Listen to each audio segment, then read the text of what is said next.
What about people who've never heard about Jesus? What happens to them when they die?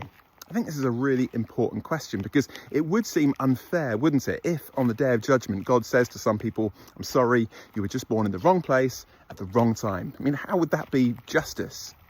Well, the Bible doesn't explicitly answer this question. That's partly because the Bible doesn't give us exhaustive answers to every possible question we could ask, but sufficient answers to the questions that we need to know the answers to. Now, in a sense, if you're asking this question, you obviously have heard about Jesus, so it's only ever going to be a theoretical one for us. But Jesus did say something that does relate to this question. On one occasion, speaking to the people who had seen his miracles and heard his teaching, Jesus said, "Woe to you! If the miracles done among you had been done in Tyre and Sidon, they would have repented, but it would be more bearable for them than for you at the judgment." Now, these two cities are cities mentioned in the Old Testament, people who therefore obviously hadn't had the same exposure and opportunity to hear about Jesus in the way that these people literally had.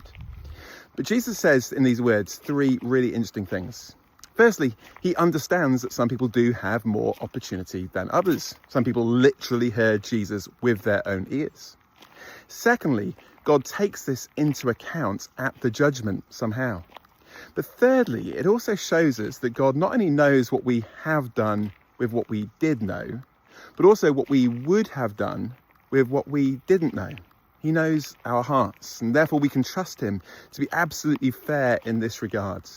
But as I said earlier, to the person asking this question, this is only ever going to be theoretical, isn't it?